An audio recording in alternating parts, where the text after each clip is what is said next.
Yes, hello guys. Straightforward. Unbox natin itong iPhone 8 Space Gray.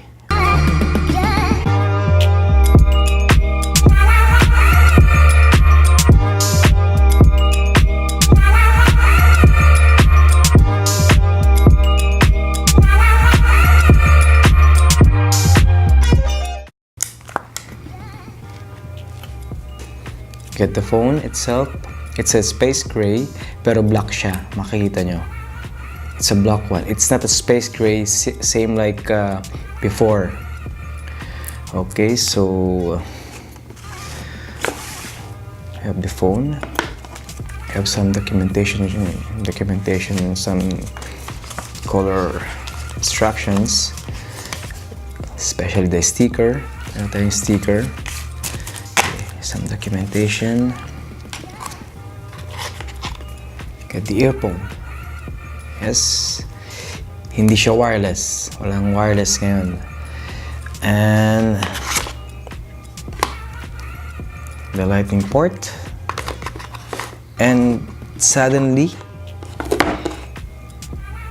wala siyang adapter for the headset. Okay, so yun lang po ang nakuha ko sa ngayon. But I think we will check it here. It's a Middle Eastern version, by the way. So yun lang. With the lightning headphones. Yeah. Okay, so my bad. So what you can see at the backs is what you can get. For this, it's weigh like around 145 grams, and it's a 4.7 Retina HD backlit display, widescreen, with a resolution of 1334 and 750 pixels, 326. The same thing with the iPhone 7. Okay, so it's iOS 12. Nag-offer siya ng 64 and 256 GB storage.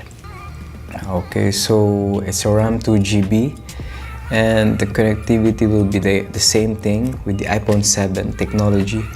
12 megapixel sa rear, and the front will be 7 MP. Okay, the video wise, compared sa iPhone 7, the previous one is like around 4K to 60 frames per second. So it's a big difference with their cameras features. Okay, so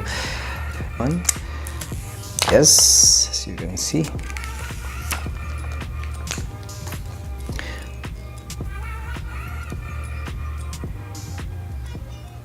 I think it's not charged. Yes.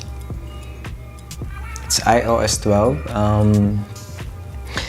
We will see about this afterwards.